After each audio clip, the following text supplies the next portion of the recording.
Cliff, Andy, Tibor, Carl, David, Ross, Dean, and Bob.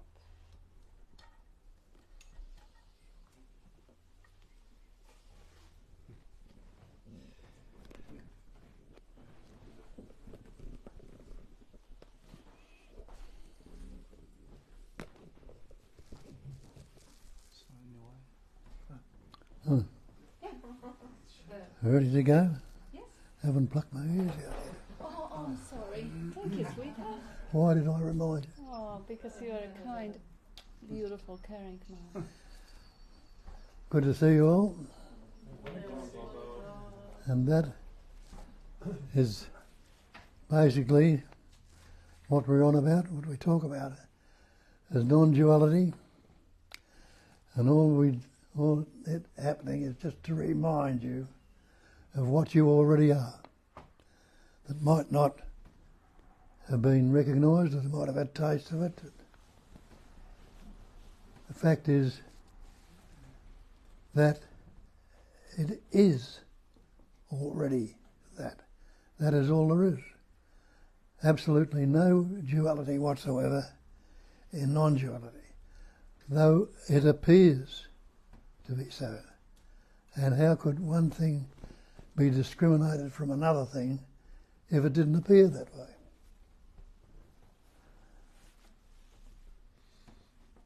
So each and every one is already that. That is all that there is. And that is what they tell you in the scriptures. They say the great mantra is I am that. And that is so. We know that because that's the chair you're sitting in. That's the carpet that's on the floor. That's the room. That's the tree. That's the flower. We already know that it's all that. But we've learnt words, and to discriminate it, we put the labels on it: chair, table, mat, tree, flower, or whatever. And discriminating with the words. But the words are that also. There is no thing that is ever been dual. Anything other than what is. One without a second. We've got the idea that we are this separate entity, this individual, this person. But am I that person? Am I separate? Well,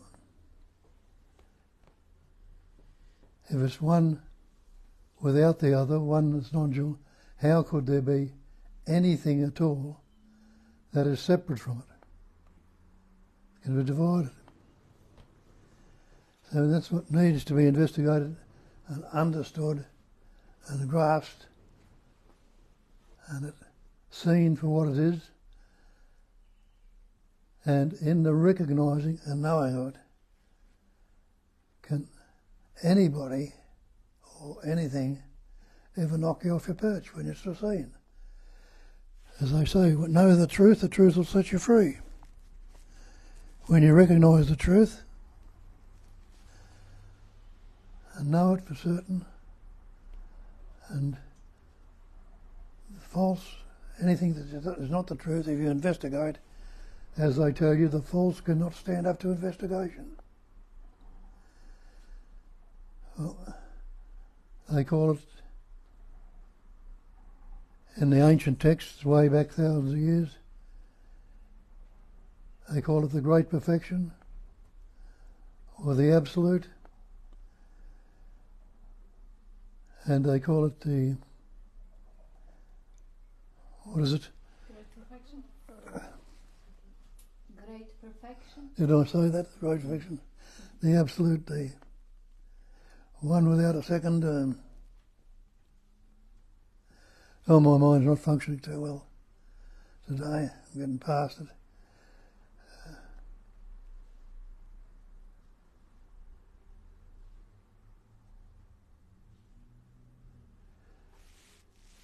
The ever fresh cognizing emptiness. They say it is a cognizing emptiness. And emptiness has the capacity of cognizing and knowing. And so emptiness, the Buddha told us that emptiness is form. So all of these forms that are appearing to be so real are empty forms. Because he turns around and says, form is emptiness, and emptiness is nothing other but the form, not separate. Again, not separate.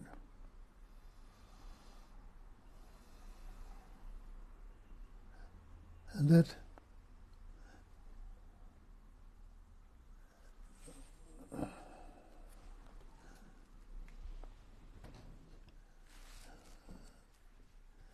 I'm not with it.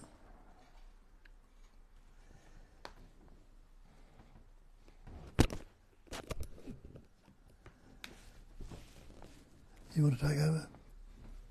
Okay, I'll try to keep you on, include you.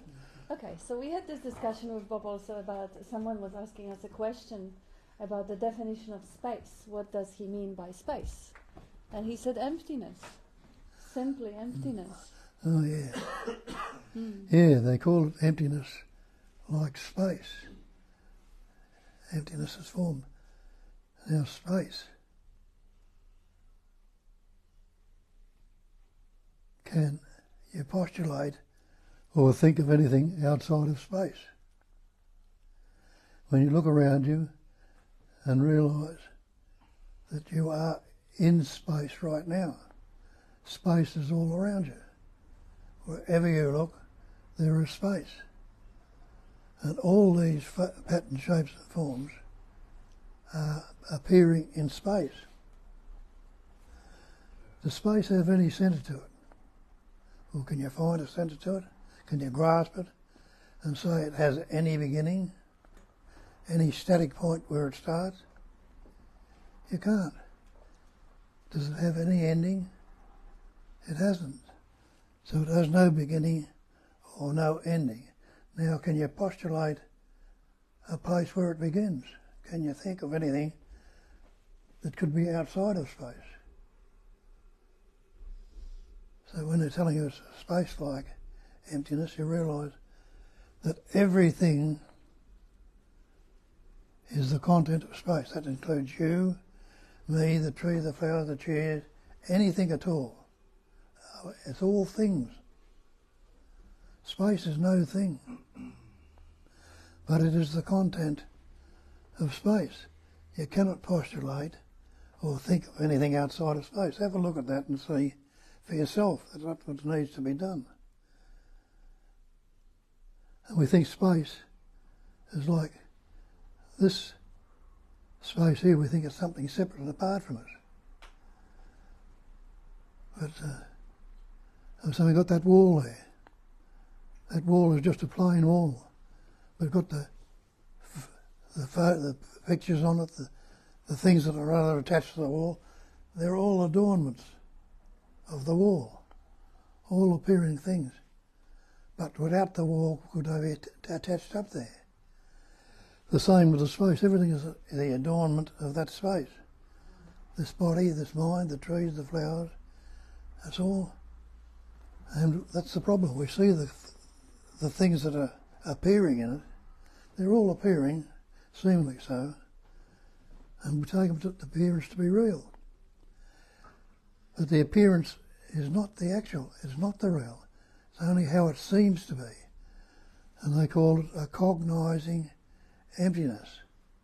Emptiness is form. The form is emptiness. So that's that emptiness, the space, which is empty, that forms appear in. They seem to appear and seem to be real, and we're taken as real and separate ourselves. This body, this mind, have a look at it. Are you the body? Are you the mind? Are you the separate entity, the individual? If it is non-dual, as they're telling us, Can there be anything separate or apart from it at all? Can there be anything that is not it?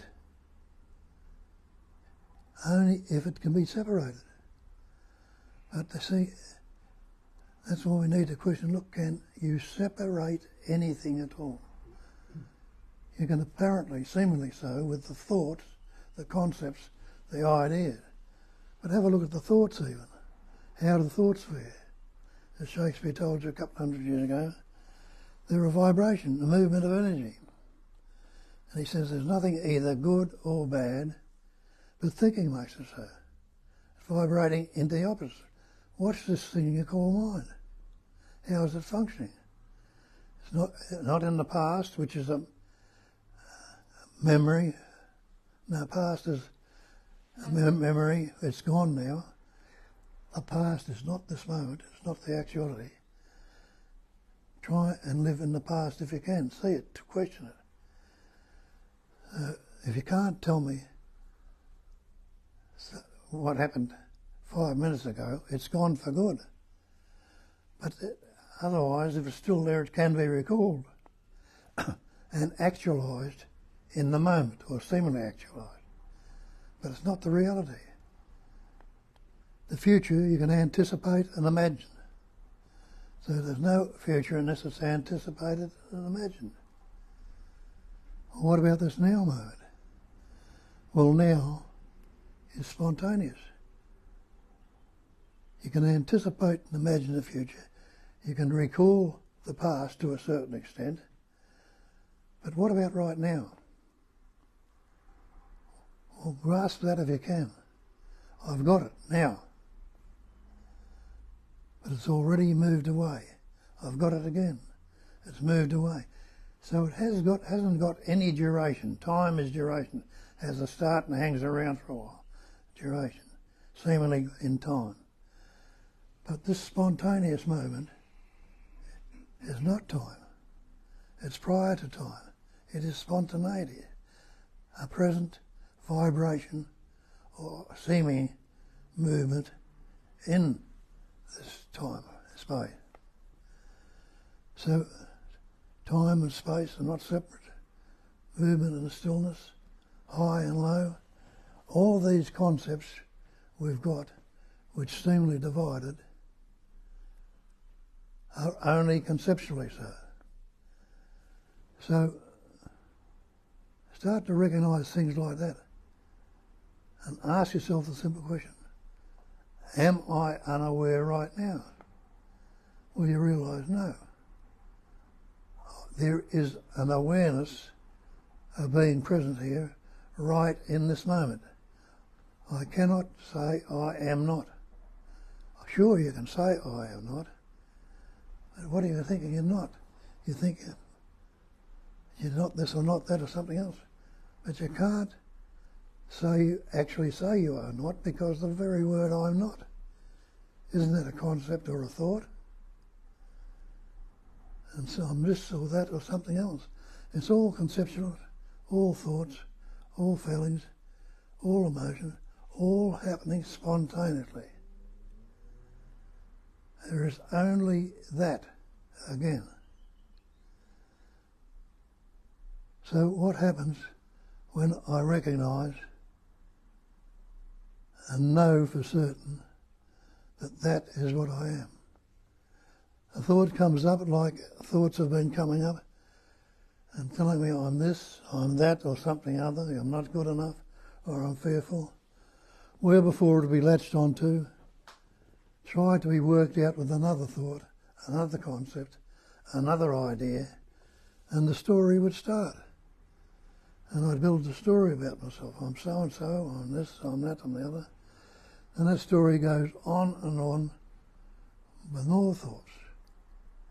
But the great perfection, they tell us, is non-conceptual awareness. What are thoughts? Well, when you look into thoughts, you see that thoughts are concepts. What's a concept? A mental construct. Made up of...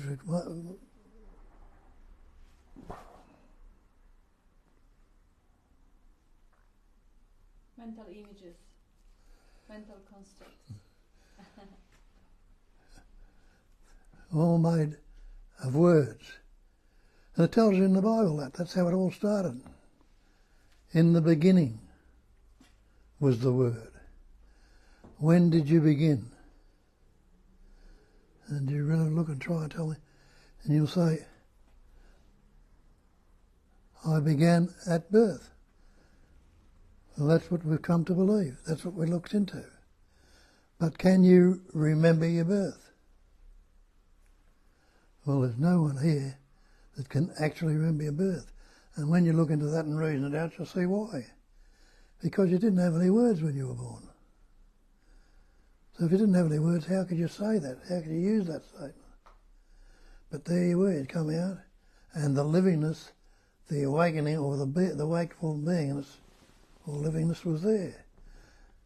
And that being, or knowing and loving to be, has been there ever since.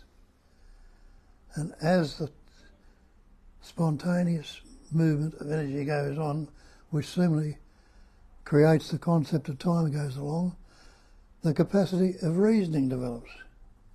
Thoughts come up and we look into them and learn more thoughts and more words. That's the way the reasoning functions.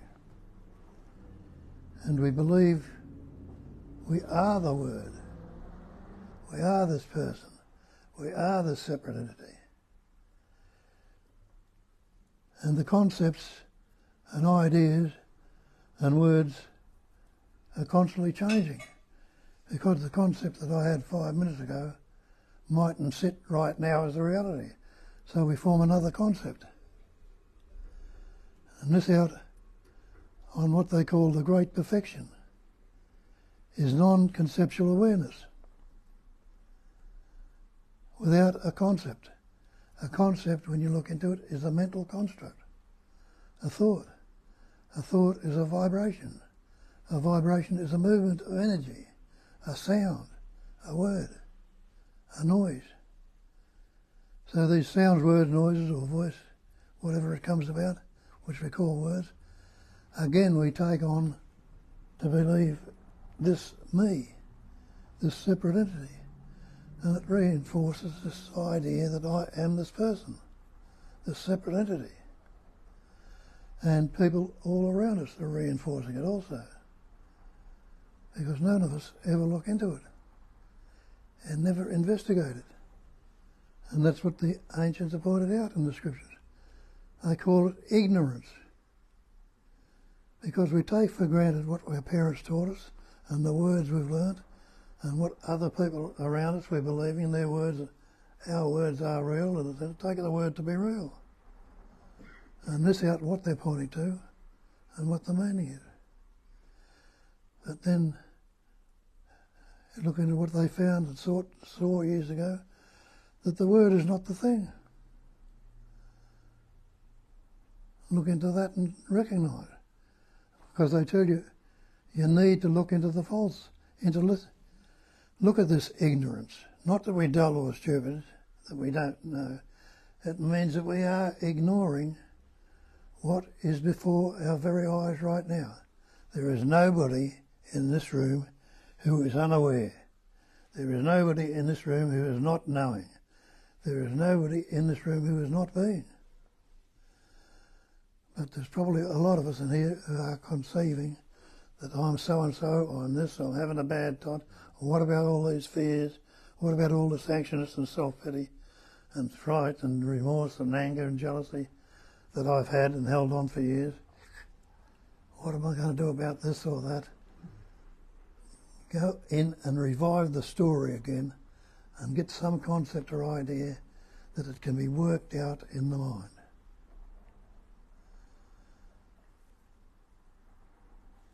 What happens if I listen to what they say? They tell me you'll never get the answer in the mind. No matter how much you try, you'll never ever find the answer in the mind.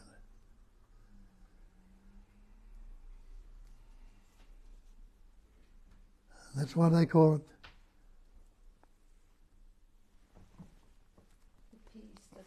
the peace that passes all understanding. That's the label they're talking about. The peace that passes all understanding. That means if the answer's not in the mind, you're not going to get peace of mind. You can't. Because it's the nature of the mind to vibrate. And it's always vibrating in interrelated opposites.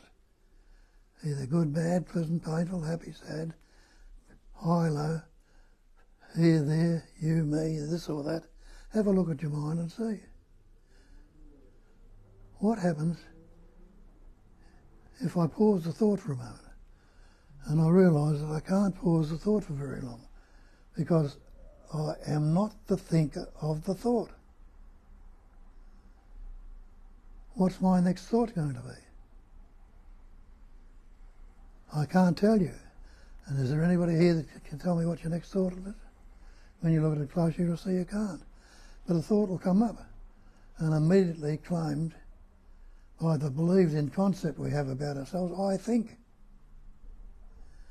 Who or what is it that thinks? Isn't this a conceptual image, me, Bob, the Australian, the person that's so-and-so, that's hanging on to all those concepts, got the idea that I think? But on the concept, I think, what have I done? I formed a thinker, a subject. Now, this believed-in entity, this so-called person, has become a subject. I'm the good fellow, I'm this and that, I'm the subject. And the thought I'm thinking about this or that or whatever it is has become the object because there's an awareness of it. It's not what I am, there's a knowing of it. So that's where the split has come about, the division. Subject-object. Subject-object means two. And what are we on about? One. One without a second, non-dual. Well, I'll look into it again. Subject, the thinker, I think. Can there be a subject, a thinker, without the thinking? Well, I'm not saying I think, and just with what is at the moment, without translating into a thought or a concept. What can you say? You might get a brief pause there for a moment, where there's no thought. But have you disappeared? If you get that pause, that gap, tiny as it may seem, is it the end of you? Has the breath stopped? Has the heart beating stopped? Has the living ceased? The beingness ceased? It hasn't. But in that little pause,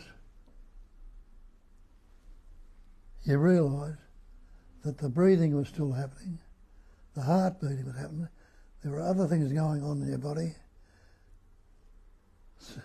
feeling, tasting, touching, all sorts of functioning was going on.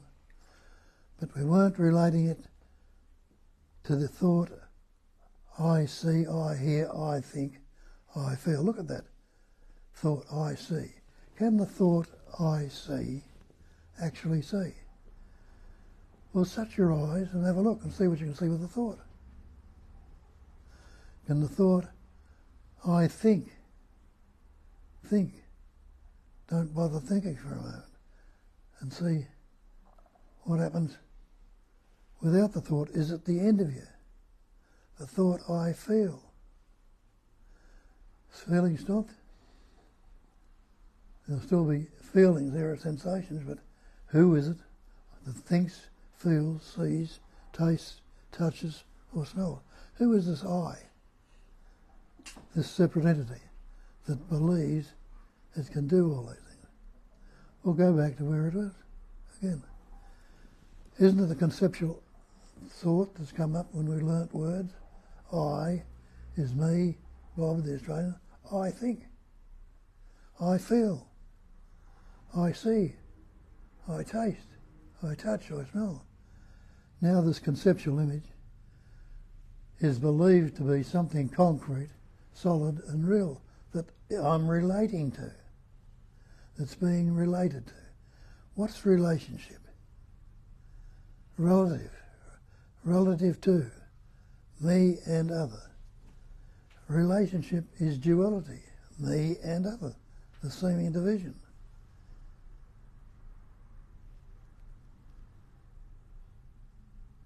Non-duality is non-relative. It's leaving it at one without a second, not two, only the one. So then you see, the thought I think is not separate. The thought I feel is not separate. The thought I can do this, none of the thoughts are separate. So whether it is good or bad, and we want the good and don't want the bad, we try to separate and get one against the other, doesn't matter. It doesn't really matter because it changes of itself. We're trying to become good, we're trying to get one part and the other, but it is non-dual. It has always and ever been non-dual. All this is non-dual, even though there's a separation, appears to be the separation, the patterns, shapes and forms, the myriads of things, the 10,000 things. None of them are what they appear to be, or separate. There is nothing, no thing, no one that can be conceptualized or appear outside of space. Try and see it. Try and postulate or think of something that can be outside of this basic space which is in this room right now, and which all these patterns, shapes and forms, including the wall, the carpet, the things on the wall, you, me, and every so-called thing in it, the content of space. None of it can be separate from space. So dualism is a fiction. It never has been anything other. One world, one being, one intelligence energy, one activity of knowing. All that. And when they tell us again, see that, recognise, and let it rest. Relax. Let the thoughts, the feelings and things come up without attaching to them or fixing them. Let it rest in its uncontrived singularity. It is a singularity, not good or bad, but see it just as it is in the moment, not contriving it as something other. Just let it rest in its uncontrived singularity. Look at it, see how there it is in nature. We've got this earth rolling around the sun. The sun seemingly static in the sky. And the earth moving around. This part of the earth is facing toward the sun. So it's light. The other part of the earth facing away from the sun can't get to it. And it's dark. But has it been separate? Can you separate the earth and the sun? They're both the content of space. They're not separate. They can't be divided, they can't be separated. That applies to everything. As it tells you in anything being. The great way is not difficult for those who have no preference. When love and hate are both absent, when they're not either loving or hating, everything becomes clear and undisguised. Why? How can it become clear and undisguised? We've got no conceptual image that are obscuring it. We're leaving it as it is. Make the smallest distinction, however, and heaven and earth are set infinitely apart. Now, heaven and earth are just like heaven. When we look up in the heavens, the whole saying is we're told that the sky is the heavens and the earth is rolling around the heaven. Are they separate? Can they ever be separate? Were they or will they? Just like the sun, earth rolling around the sun now. They can't. And yet we got this conceptual idea that they're separate. Made the smallest distinction and set them infinitely apart, and we're in problems. That's the same with thinking. We distinct good thought and a bad thought. See what comes about. Thinking's happening right now, and the thought comes up, I think. You form the subject, a thinker. And that thinker, being the subject, is not just the word I think, it's me, Bob, the Australian.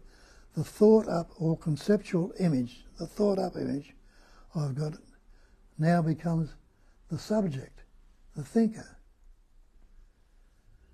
And the thought, what's being thought, has become the object, because there's an awareness of this thought, whatever it might be. But they're both the content of awareness. If there was unaware, could I know anything? I couldn't. So when they say the great perfection is non-conceptual awareness, they say you will not find the answer in the mind, because it's the nature of the mind to vibrate. As we know, there's nothing either good or bad, but thinking makes it so. What do I do when I breathe in? Ask yourself. Don't we inspire? Another word for it, inspire. And we think we're inspiring. All these words are thoughts, inspirations, and God what they are. But we think it's me that has this inspiration. But try and stop your breathing. See how long you can hold the breath for. And that inspiration will spontaneously happen. Don't try it. It'll happen. So we take this inspiration, and what we've done is we fix on it. This is a good thought, it's a bad thought, we'll hang on to it. And so we keep it there. And it's just like you've got in the ocean, you might have a rock sticking up and the tide runs in and out around it. And as it washes out, the water washes around the stone and leaves it there. Well, the thought we hang on to and fixate on, instead of letting it go out with the breath, we hang on to it and keep it there, and another thought is attached to it, and another one, and we've got this conceptualizing. But what happens when they tell it, let the thought ride out with the breath?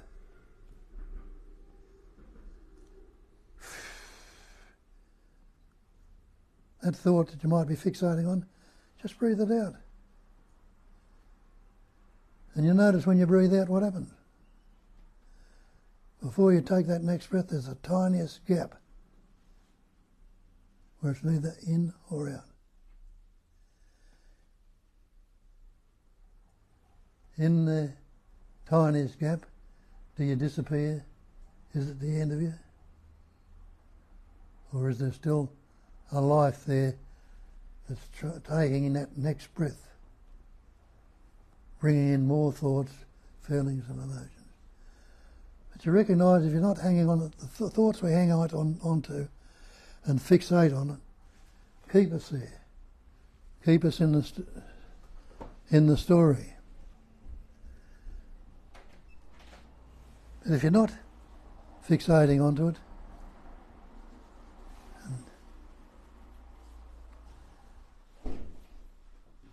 it's fresh and new.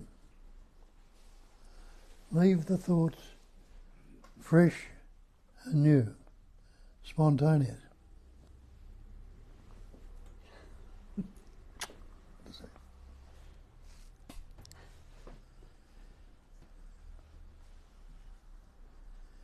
And that's what they used to call it. Ever fresh, ever new, spontaneous. Not the old, not last week's thoughts, images, concepts and ideas. But life is ever fresh. It's ever new. It is spontaneous. It's not me living a life. It seemingly has a continuity in it, but it hasn't. It only lasts a moment, not even a moment. It's spontaneous, a spontaneous emanation. And realise and recognise that I am that life. And isn't that so? If you doubt it, question it, have a little look. Who or what is breathing right now? Well, to put it in words, I'll say, I am. What's that I am? It's the concept, the thought. If I'm not saying I am, does the breathing stop? Well, I can't stop it for very long. It happens. So, when Shakespeare tells you there's nothing either good or bad, but thinking makes it so, now you might take a different look at it. Where we thought was the being of all and ending of all, now we recognise, hang on a minute, what is there wrong with if I don't think about it? And let the slightest pause for a moment and recognise, well, I don't die without that thought. Can't pause the thought, but the life is still there. That enables me, it won't be me thinking I've got to take another breath. It'll be the spontaneous and natural activity of the body. The life essence that's in it. The activity of knowing.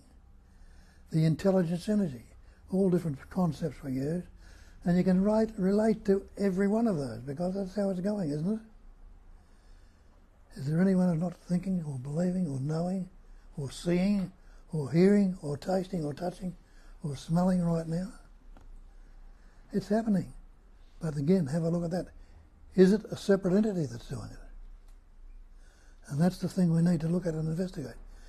Am I a person? Am I this individual? Can that I do anything at all? And you realise the I, the thought itself, cannot do anything. The thought, I am aware, is not the awareness. The thought I think is not the thinking. The thought I choose is not the choice maker. The thought I feel is not the feeling. These thoughts come up, but there is seeing, there is hearing, there is tasting, touching, smelling, thinking. What does that leave? In the I-N-G. Not I see or I see, but the thinking. There's everybody there that's not thinking right now. The seeing. There is nobody there who is not seeing. The hearing, the tasting, the touching. So they really recognise and realise that life is prior to the thought. Prior to this believed in entity and the concepts we're putting on it which are obscuring it. We're hiding it under words, concepts and ideas. And taking on the belief, I'm this person that's feeling this and doesn't like that and is unhappy.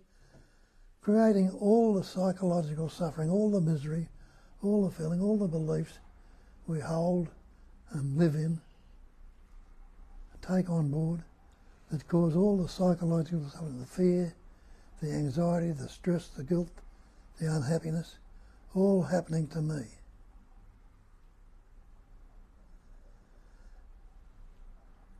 For not relating to anything, and again, not related, can anything be separate? So I have to look for the good and don't like the bad. I know, as I told me in the thing, leave it as it is and it changes by itself. The manifestation is constantly changing. It's transient. It's transient living. That body is changing right now. Recognise and realise that. There's not one cell dying in it at this moment. There are thousands. Your scientists will tell you that. Not only changing, but dying, but being replaced. What are you doing about it as this person that's running the show? Nothing. So don't forget to remember that I already am that. That I always have been that. I always will be that. There's nothing to become, because becoming implies the future time. Becoming is not being. Well, being, they're talking about being. Am I being right now? Well, I'm certainly not becoming. I'm certainly not wasing. So I must be. So I am that being. Take the word human off it, take away God off it, and leave it as it is in its purity. I am the pure and only and actual beingness that's expressing through each and every other pattern that's in this room. It is not separate beingness in this room. You and I are one. Oneness is all there is, all there ever is. You and the so-called God, if you like to mean, are one. You and this and that are one. So what do I need to seek? What do I need to become? What do I need to find? And then I might understand what they're telling me.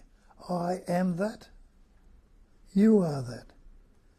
That is all there is. And that is what you are.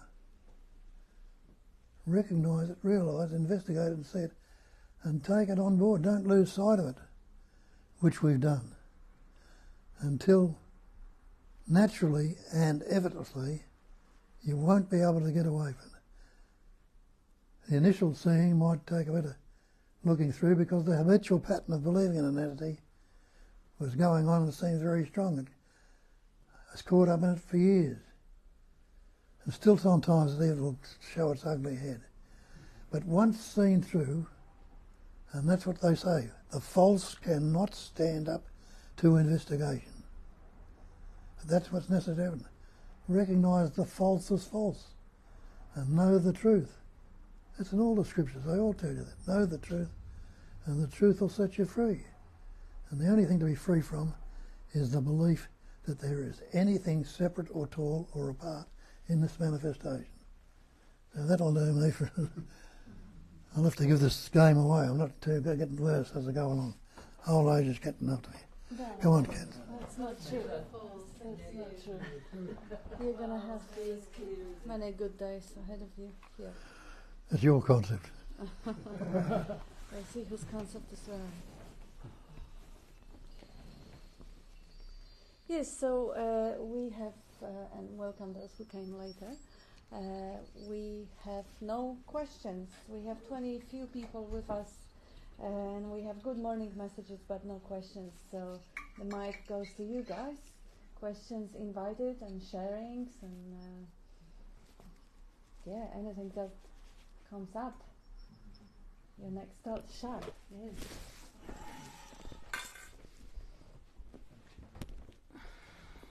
Thanks, everyone. Thanks, Bob. So you started by saying,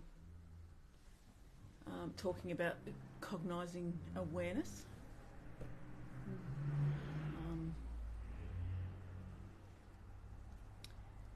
And doesn't cognizing imply a thinker? No. Cognizing emptiness, doesn't cognizing imply Cognizing thinker? awareness. Yeah, he doesn't. Cognizing and awareness, they're kind of synonymous. So he uses Buddhist term cognizing emptiness. He doesn't use the term cognizing awareness because it's like battery. But are you unaware right now? Depends on your definition of awareness. Well, being, knowing. You All are I not. know is my heart is beating like I'm alive as a person. I Yeah. know, like. Well, you're but aware of being. That's a concept, though. Yeah. That's a very big concept. Yeah. But you can't have it when you are unconscious. You can't have that concept. I'm Or aware when you're or asleep. not. That's right. Yeah. Yeah, you can't have that concept. So right now, if he asks you if you are unaware, no, you're not unaware, because you can answer the question. So obviously, there is an awareness there. Otherwise, you wouldn't be answer. You wouldn't even record the question.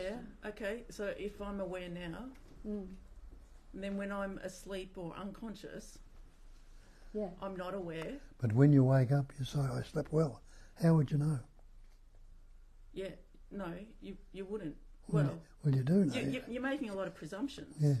Yeah, but you know you slept well, because you know there was no disturbance there at the time. If you dreamt, you'd know you dreamed. Well, you don't. Did you hear that Only car if you- going past then? If you remember. Did you hear that car going past I then? did. You were aware of it. Yes. You don't even recognise it. But the awareness is there. Yeah, but how do you know that the awareness is there all the time? Well, if you were not aware, you wouldn't be alive. How do you know that the awareness doesn't start and stop? Well, you're born every moment. Could be. So before you also said that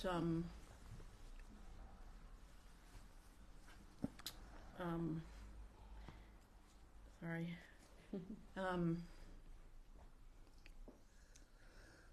That's what we put it. Are you unaware right now?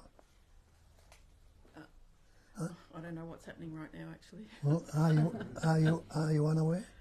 Am I unaware? I can hear you talking, and I know I'm in this room. If Well, that's how what would you mean. describe that? Yeah, that's enough. Yeah. Then You're okay, aware of the I'm aware. talking. Yeah. You're aware of the description. Yeah, but then you're talking about we're always. So you talk about a cognizing awareness that is. Not really. He never uses term cognizing awareness. Okay, cognizing emptiness. Yeah. My apologies. So what's your definition of an emptiness? Which is a Buddhist term in a very Buddhist context. And so how do you use, what's your definition of emptiness? No shape, no form, no pattern. No shape, no form, no pattern, No thing, no thing. no concept. And yet, aren't we conceptualizing one? Pardon? Aren't we conceptualizing one? Not even one. Not even one. It just is. Yeah. So sometimes when we speak, we do talk about it as one, like this non-dual, as one, and as space, as, and we use the analogy of space. Yes. Until it's all appearance. All seems to be so. Yeah. They're just pointers. We are not claiming that there is some one substance or there is some thing called awareness. That's why it is really an intuitive grasp, kind of like a resonation with something that is innately known on the level that is beyond language. If you want to get it to the head, you can pull apart every single pointer. They're all bullshit. Yeah. Every concept is bullshit. We admit it. It is really a pointer beyond the mind, beyond the language. Yeah. To what you are when you stop thinking. You're still existing. And that's what it tells you in the Hensing Ling. The way is beyond language. For instance, there's no yesterday, no tomorrow, and no today. No thing. It's empty. Empty of shapes and forms and patterns, which are vibrations, energy. And emptiness is form. Form is emptiness. And so this awareness is not Just a form, is not a shape, is not a Just pattern. another label we put on things. We label everything. Yeah. And the word's not the thing. Take the word water, can you drink the word? Word fire, can you cook with it? The word me, what is it? Yeah, so these words are just imputed onto certain forms. Pattern, shapes and forms. Mm-hmm. And that's the same as us as individuals. It's the same as the awareness. We're still imputing upon Us our as individuals, experience. what we do, we're seemingly divided from the totality into all these pattern shapes and forms. It is no division in it or separation in it. It's the one essence, pattern shapes and forms, and expresses in what they call the 10,000 things or the myriads of different ways. But no thing has ever happened. Not nothing, a vacuum or a void, but no thing. You are a thing, I'm a thing. We've got patterns, shapes and forms. That's a thing. Every pattern, shape and form in this manifestation are things which broken down and looked at are really no thing. Yep. Thank you. But a bit hard to see. Got any doubts? Keep questioning, looking at it. Yeah. Can I have the mic?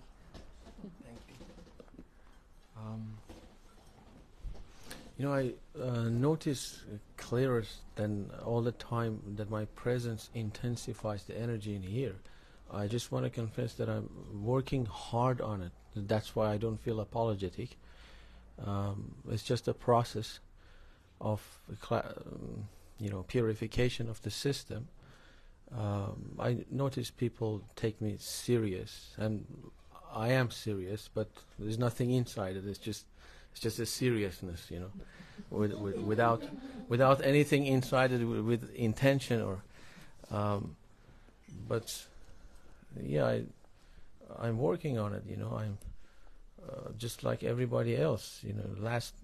Yesterday, for example, I dedicated the whole day and night to just sitting, and then I stand up and walk because of my back pain. I remember Terry had got some back pain, some massager. Interesting is that massager is in my room now, is inside my room in a drawer, the same massager. That's also interesting. But just bear with me, and plus that, if I notice that I'm intense, I won't come here, and that's how I imply my, consideration. I want to be normal. I mean, not normal. In the middle. This is just an accident. I don't. I live alone. I don't interact with people.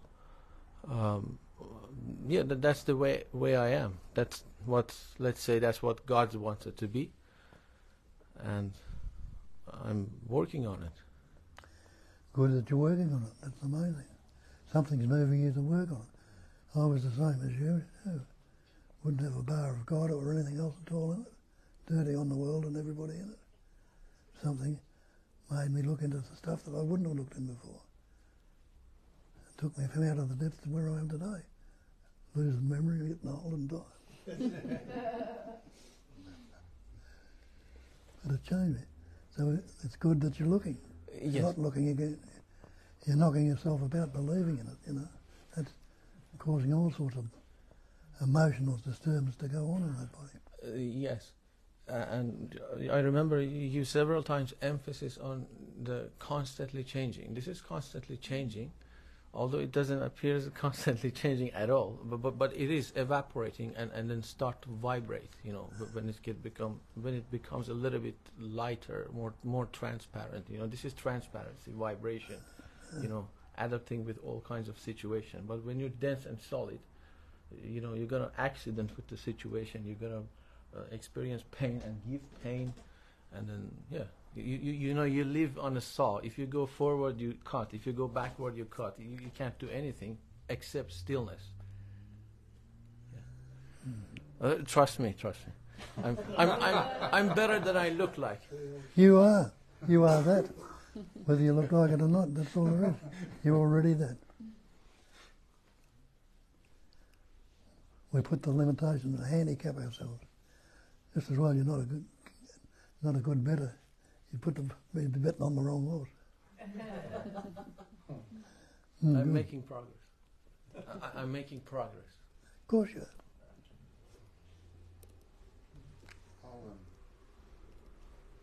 are. I'd just like to comment about the notion of prayer. It's a rather interesting notion that intelligence energy is trying to do something with intelligence energy. But so-called religious people indulge in prayer. I don't quite understand where prayer sits in all of this. Can you comment? The musical people enjoying music. Where is the music sitting with that? I see that as quite different, because with prayer there's always expectation. People have desires or a desire, and they're wanting a certain result or a certain manifestation. So it's not like music. It depends on the person. We've been speaking with someone who is a musician, and he had a really strong performance anxiety, but he at the same time really wanted that attention of the crowd. So there was a conflict. Only the moment he really saw through the illusion of self, he became one with music. But Yes. most of the people that I know as understand that. musicians are absolute attention junkie, that's all. Yes. They don't even have particular talent for music sometimes. Yes, I understand that, what you're saying. Desire. Desire for attention, like desire for in prayer is I want to win the lottery. Desire is always the human condition when the mind gets in a central point and seem to run the show. The narrative seems to run the show. The function of it is to always find something better, not this, something else, something more, something better, more money, more name, more fame, more attention, whatever it is, more, something different, not that, not this. It's a human condition. But there are also prayers that say thank you. They don't want anything. But when he became one with the music, he still performed? Yeah, the life performs through you, yes, absolutely. He overcome his performance anxiety and still have the desire to perform for an audience. He actually stopped noticing any of it. He stopped giving attention to the desires and anxieties. And when the music happened, he says it was completely different than what he always experienced and what he expected. That was the sharing that we got. But he was still performing. Well, yes. To perform. He didn't decide. The attention. He still. No, it's life expressing through. Like magpie, when the magpie is singing, it doesn't decide to sing. It's the movement of life that makes it sing. So it didn't matter whether he was performing for an audience or not. He just kept going. He overcame his performance anxiety. Well, life moved by him. becoming one with the music. In human terms, you could say that. But we are not talking about the human terms. We say the human, the illusion of doership, the illusion of overcoming something, getting somewhere, going somewhere, is to be seen through. This is just a narrative of the mind. So what really happened, life moved him to do what he was trained to do. So because he was a performer and he was a drummer, life moved him to keep drumming. But the narrative has changed. Now he didn't do it to overcome his anxiety. He didn't do it to get attention. He didn't do it to get paid. It was just the doing happening. Life made the doing to happen. Just like magpie singing. So no it's agenda. irrelevant whether he was doing it for the audience or not. The narrative become completely disregarded. He just enjoyed the thing, either way. Yes, just believing the thinking was disregarded. What do you say, Andy? I think David. So that's fine. We seem to be speaking on an individual level. That's not what I was getting to. I understand all of that. I'm talking about cultures and religious beliefs and groups that get together and pray and create energy. Sure, that's still non-doership. So do we just look at it as all non-doership? Absolutely. It's just a game they're doing. They think it'll do something. It'll create good energy. Whatever they think doesn't matter. It's just what's happening. Yeah, it's just what's happening. Yes. Like everything else. How's that different from Absolutely. anything else that we do? Isn't prayer just an expression of will? It just comes up. Will? What is will? Ask. Yeah, the energy is the Desire same or one. will, or it Letting just your comes light up. shine. It's basically just that's letting fine. your light shine. Let your light shine. Well, prayer mostly is petitioning for something. I want something. I pray for this, pray for that. Not recognising that they're already there. Yeah, that's right. Yeah, So but it's all a game like the rest of it. still it's just what's happening. You know, the collective stories of being a patriot, you know, I love my country, I'm belonging to that nation, or I'm belonging to that family, or I'm belonging to my gender. Any of those stories are just how life lifing. Yeah. Yeah. If you're doing it, do it. If you're not, I know a guy called Life On.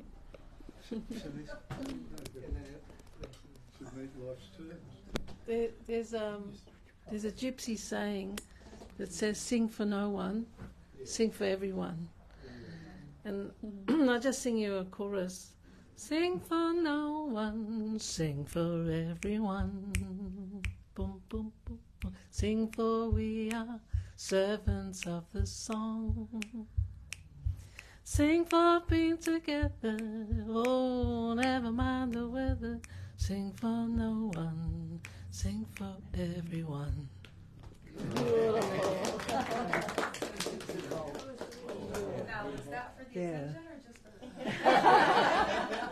Don't even go to narrative. Yeah. It was good. and that is that. That's that. Yeah. can't pay me to do that. With attention or with something else? Yeah. Very good. Yeah, it's interesting, you know. What we do is we give reasons for everything to happen, and the reasons change, and then the reasons change, and then the reasons change. But whatever happens, it's just happening. Exactly. Yeah. Beautiful. Yeah.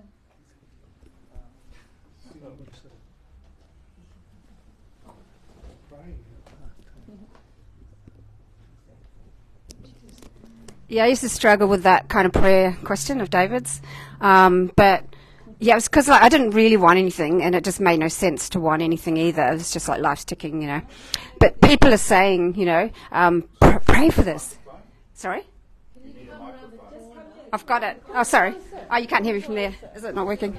Yeah, sorry. Sorry, Kat. Yeah, so if you didn't hear what I just I struggled with that whole like pray for stuff because I didn't really want anything, and it made no sense to sort of want anything different because life just goes. But people say, oh, pray for this, you know, you're not well now, you know, pray for that or pray for that person to be better. And I kind of thought, yeah, maybe it'd be nice for them to be better. It doesn't matter. It's not important. Life will happen anyway. But now I sort of see it more like, you know, so we'll send that out. I'll just do to the, you know, from the universe that has no absolute agenda whatsoever. It's just pure, you know, if it's good for them, chuck them some, you know, beam of healing or whatever, you know. But it's, there's not a lot of intention, or there's no expectation, intention, whatever. And it's just the same as saying, oh, well, if I wait for that bus to stop, maybe it'll stop, maybe it won't. It's just as relevant as, you know, asking nature to send a beam, you know, into somebody's sickbed or whatever. It may or may not happen. It may have no, you know, less sort of notion of it actually happening or less understanding of that. But it's just there's no kind of energy of attachment to the fact that life just does its own bloody thing anyway, you know. So who cares, you know? Brilliant. That's it.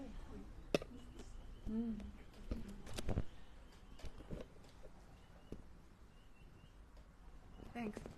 So, can you hear me? So I'm wondering whether you believe in universal order, or randomness, or just is it just an irrelevant question? We generally don't engage with beliefs much. So it's we irrelevant. Basically stay in a place of no mind, which is I don't know, I don't care really. It is the direct experiencing of life. Yeah, so forget about universal order or randomness. Yes, that's... Forget about those concepts. Yes, we just don't go into chaos. Any positions, any fixed positions. We don't know. This is like that, I am right, you're wrong, we're going to go for a war. And ignorance is bliss, literally. Okay. No belief. I just sort of wanted to say that many of that stuff is coming from the mind, those questions, and most of us are experiencing, and we all experience it anyway, whether you acknowledge it or not, is just direct experiencing. Yeah, which is not of the mind, but the mind will make a story about it. Yeah. That's what kind of happens. I just want to say, most people know that I've been in Tasmania this last week moving house down there, and just that thing as I deepened so much more into the present moment, you know, there's no thought about, oh yeah, that has to do, and I have to organise that. There was for a day or two, just did what had to be done, but it was just amazing how things just unfold by themselves. I didn't have to put much energy into anything, and it just occurred. Things showed up. My accommodation fell through, and another accommodation came right through, right then, in a most incredible place. And my garage that I had all my stuff stored in was screwed shut, and I didn't have the screw, and I didn't have a drill. My drill was in the garage. And so I'm thinking, oh, well, we're going to have to do something about that. And when I went to this new accommodation, there sitting on the kitchen sink was a brand new drill, high-powered drill. You know? I mean, it just occurred like that, one thing after another. And there's no stress around any of it. It's just being in the moment, and life presents in a way that you don't have to think about it too much. There's not too much preparation, not too much mental energy around it or physical stress or tension around it. It's just it's a great effortless experience. living. Yeah, Be effortless. it order or chaos. Exactly, and it was a bit of both, you know. But this one didn't get involved with that story. We had a similar thing happen. We had to move house, and I went into real stress because I'm always have trauma around house moving and where are we going to live, and also the constant talk of housing crisis, difficult. You can be homeless, blah blah blah. All these problem, and the weirdest thing happened. I just put on Facebook, we're moving, who knows where Spirit's going to take us. And then it was the weirdest thing, this girl that I knew when she was a kid, they come from a Sikh family, and they singers, you know, and I was at many festivals with them and I used to jam with them. And she was 10 when I met her, now she's 40. She rings me up, hey Kavisha, you know I'm a real estate agent, I can help you. I went, what? And it was like people just wanted to help us all of a sudden. We had no furniture. My cousin rings me up, I've got a factory full of furniture, I've got to get rid of it, just go there and pick what you want. Or what?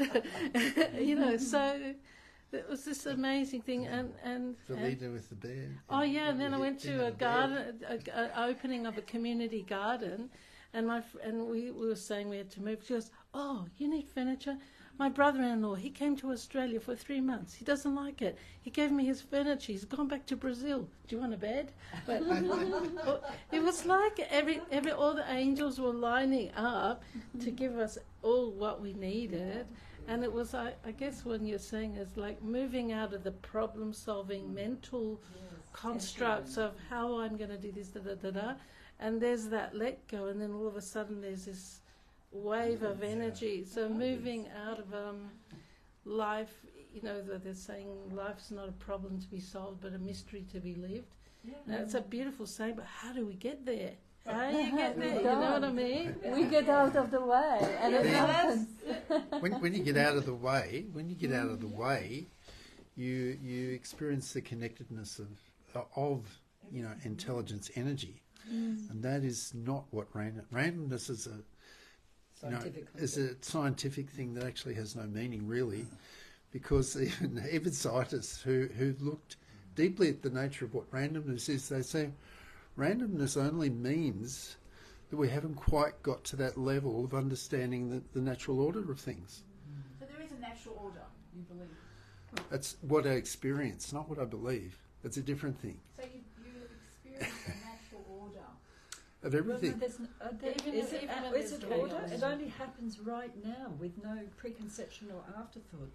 It's just a perfect unfolding. There's no grand plan. Correct. Grand plan. Finish. Yes, sure. I just want to say about the ignorance is bliss. It's not a matter of ignorance. We just accept that we don't know. And that thing that wants to know, it's just to have some sense of control. Like okay, if it's this, then it means that I can do A, B, and C, and then I'll be okay. Rather than just accepting, okay, I have no idea. It could be this, it could be that, it could be everything, it could be none of the things. I actually have no way of knowing, and that's okay. That's what I meant by ignorance. Yeah. That's the way I used it. Yeah. It's fish to swim with hats. Yeah. Then it's just a state of acceptance of like, I'm not trying to... Yeah, exactly. And the only thing that's trying to know is to have some sense of control. But when you just accept it, then it's okay, whatever happens. If you get a bed or if you don't get a bed, that's okay. Both are just as is. Love gives you a bed. Yes. Energy or not. Being comfortable with confusion. Yeah, with not knowing. Do it. I've just been travelling for a few weeks, and you know, one of my things is getting hooked up on control. You know, I've got to get across town to catch this ferry. I've got to get the bus, and will I make it? Oh God, you know, I've got to hurry, and all this sort of stuff in the mind. But when I would let go of that and realise it's just in the moment. It doesn't matter about the plan. It unfolds anyway. The bus turns up on time.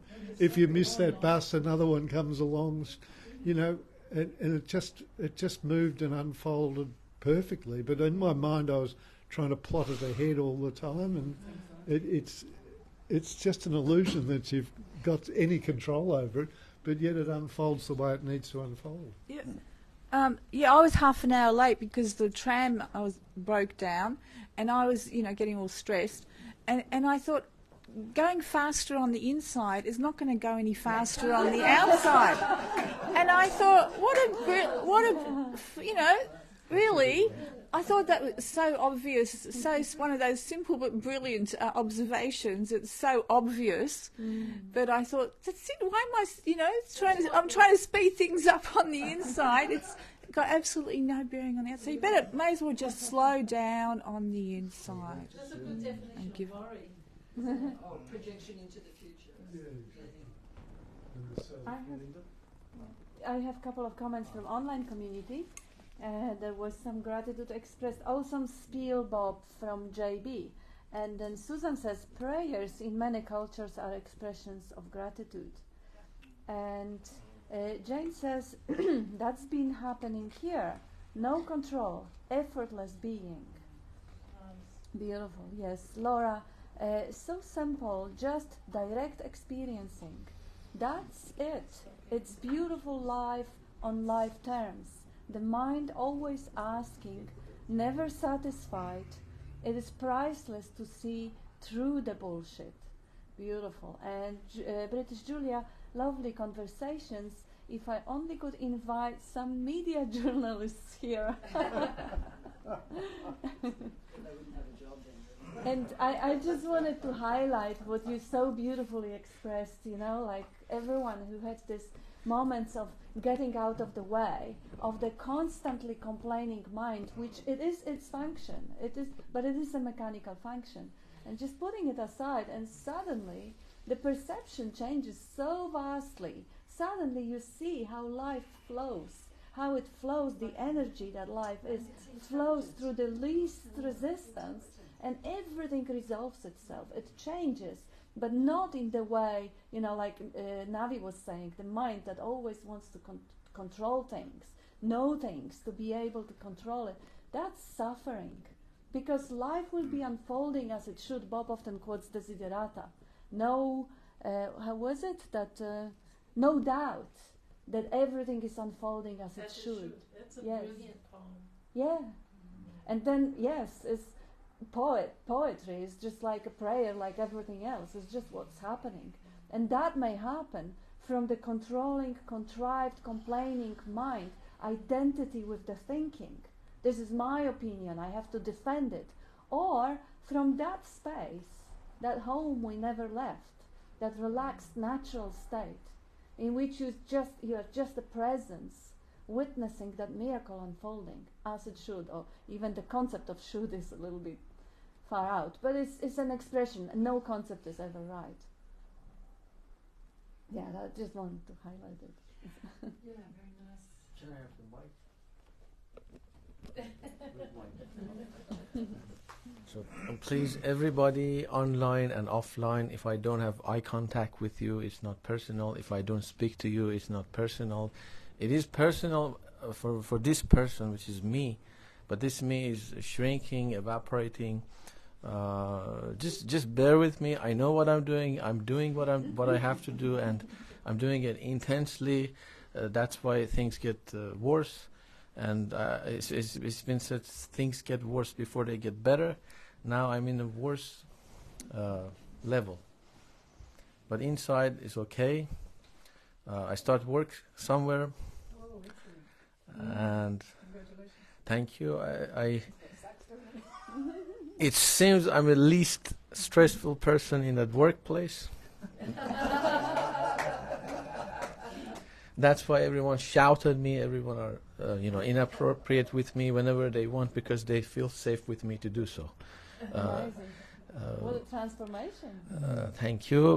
But a little bit of residue of the problems in the workplace will remain, which every day dissolve in with my second job. So the first job is the job that I'm having to get paid and survive, and the second job is meditation. And they're both connect to one another and increase one another's quality and quantity. Everything is okay. Me either, which is a synonym phrase for me too. Do you want to say something, Bob? No? I have Good stuff, Hyman. Yeah, beautiful. Yeah, the last sentence, I said I noticed it was an extra movement. That's how I noticed it from people's feedback. So I'm showing you my capabilities. You know, I'm polite, I'm fine, and it just make it worse. I should stop talking. No, it's beautiful. See how naturally the level of joy in life grows. The less you are engaging with the complaining mind, the more natural flow with life happens. That's what they say about psychological suffering. It comes here, from identification with the mind. The less of that, the more of the life finding its own way and its place. It is my responsibility to resolve the problem with not getting acknowledged by people. The reason that I didn't get acknowledged by you in Tuesday's Zoom meeting was because of my own action, which caused that reaction, which was very, very apathetic. But I'm not going to say that was unfair, you shouldn't do that to me. It is my perception, it is my experience, and it is my responsibility to transform that perception and experience to more real, broader, beautiful, transparent experiencing. So take it easy. Sorry you felt that way, by the way. Sorry, I usually say thank you, Hyman, and that's 20 other people or 25 other people. Sorry, I didn't mean to make you feel any disregarded. I just gonna read a couple of comments online. Laura says Desiderata, that was about the little quote. And JB says it's humility of being able to tell the imaginary ego to go to go stuff it and admit it doesn't know what the truth is. And this is Wei Wu Wei quote. It is only with total humility, the absolute stillness of mind, that can we indeed know what we truly are. And that's beautifully said, like what Navi was highlighting, the honesty and even a courage to admit I don't know, that JB says is a humility. Yeah, it's a good enough label, absolutely. And it's that, like humble heart, which embraces life with grace, rather than that angry mind which is always right and always offended.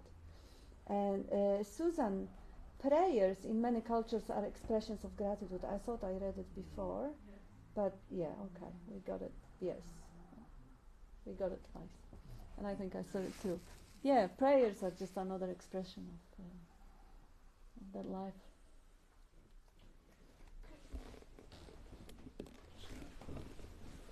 This this meeting is much ado about nothing.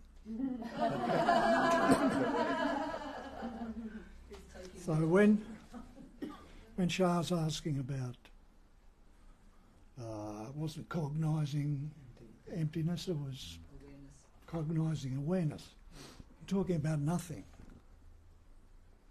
But that awareness is the same as asking about prayer. We're talking about nothing. So what is this nothing? Everything comes from it. Everything goes back to it. You can make a gesture. It starts from nothing, goes back to nothing. But if you follow your own hand, you'll find it disappears into nothing. And that's the same cognizing emptiness, the same intelligence energy. The source of prayer and what prayer is relating to is the nothing that is everything. And that's... I can't help my mind conceptualizing the word source. Source is a creator. You're the creator. And then that makes source a thing, a functional entity. Anybody understand anything I'm saying? And definitely not a not thing. Nothing. It's like so in my hand you say on top of my hand there is nothing, but when you talk about source as source, like what's the definition of source? So creation. And so if all these things come back into source, it's created from source. That's like, we're of the earth and we go back to the earth. It's a creator, and a creator is a thing. Creating is a process. Bob can answer this really well. Oh, Bob can What's the word? Sorry? It's a word. It is a word. Is the word the thing? Is a word a thing? Well, a word is a word. Is the word the thing? Is the word the thing? Is the word the thing? So the word we impute onto something. The word I or me, is that you?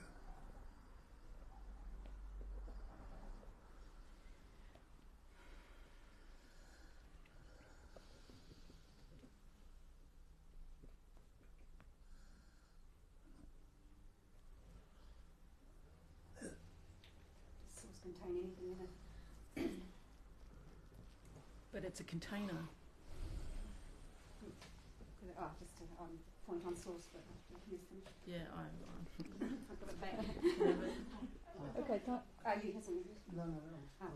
Just something on source, but I can give it back once I because for me, like, free will has never ever meant anything, but also like intelligence and Nisargadatta has never ever meant anything. So the idea of a God creating everything just seemed irrelevant. There was just life. Why do you need something to start that life off? Quite apart from the fact you have the problematic, what starts that. I just never needed it. So that's why when Mum tried to get me confirmed in the church, I was like, bugger off, I don't believe in this, And so, so for me, source is an empty, like a placeholder zero. I guess because that concept of instigation, which I'm sure most people have, has never meant anything here. So I just don't really have it available in my little package of things that go with the word source. So it's empty. But also the way Bob is pointing, at ing, the duality of creator and creature comes from that one singular create-ing. I don't know if you can have an ing without like an ing is the doing, and you need happening. to do. You need a doer. No. Does when how you can look you at, do without a doer? Yeah, you look how is raining. Pardon? Who is doing the rain? Raining. When it's raining, ing. You have that's ing. just language. That's semantics. Exactly. No. But is anybody doing rain? Is it or no? Well, I guess I'm not. Is anybody beating your heart? Is it doing or not? Does it need a doer for your heart to expand and contract? Well, there's the object. Doing. There is a doing. Yeah, but we use that language as human beings speaking a language to communicate. And that's how we get it's confused. based on grammar. I pointed out a little while ago the end of the sentencing meaning, the way is beyond language. Yeah. Sorry, Bob. The way is beyond language. It's prior to the language. You can't understand it with the language. That's the point. You can't understand it with the mind. Because mind is division. There's an instrument which always brings duality to where it is not. This use of the word source Yeah, is raving.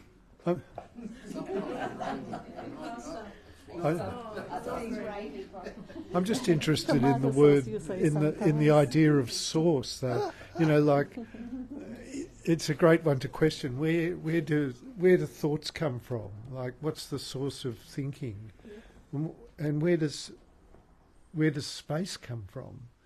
What's the source of? Using as an analogy. No, but think of outer space. Think of the universe. Think of space. What's the source? If you say there's a source, or where do your thoughts emanate from? Can you say there is a source?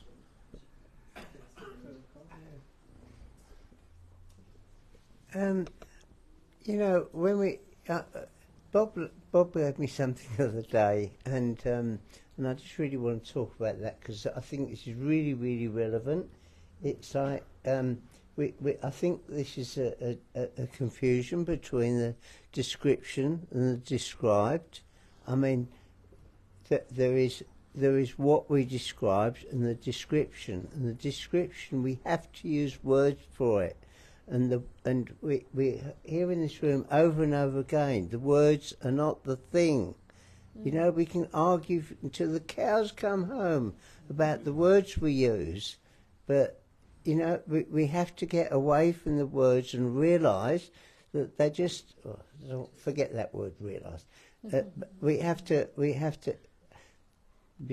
do anything. See, there's the problem with words. There's the problem with words. The words are totally misleading, and what we have to do is look what's behind the words, what's being said, not the description. Look at the moon, not the finger. Described, exactly. Yeah. So. The pointers, they point to something which is not words. Yes. The pointers point to a direct experience without word, boundless. I think that's where art, music, poetry, they help us because they go beyond words. You go into an exhibition, you know some communion has happened with a painting, but you couldn't, I mean, if you were a reviewer, you would try to put that into words, but as a person just looking and gazing, you know something has been communicated, but it is beyond words, and that's why the poets, the artists, they help us because they show us there's something beyond. It's another way of showing the beyond. Yeah, because it's not presented, you know, with art and music, and it's not presented with the rational mind being, you know, and reason, sort of, which people get attached then to the form. So it's a different, with those mediums, they're more playful. So they kind of break down the sort of attachment to rational mind, you know. And,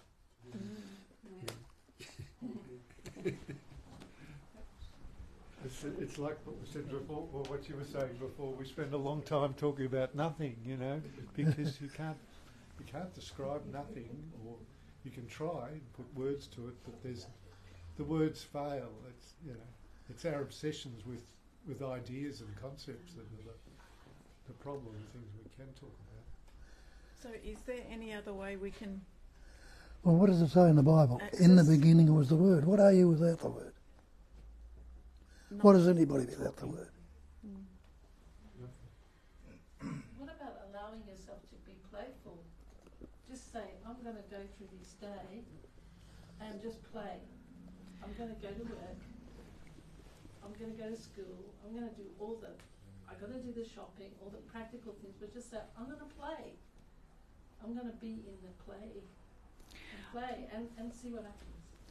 I realised that was the mistake, that when they said, just recently it's occurred to me that when they said in the beginning there was the Word and the Word was God, and that was the beginning of duality, because that's when they had the word God is when they wanted to when they started to wanting to define that word, and that's what created all that division and all the wars, which you know are still which is what the state of affairs of the world today, the mess.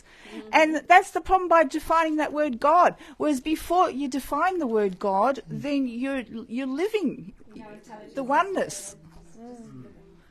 Yeah, we wanted Tony to say. Tony wanted to say. Just very brief.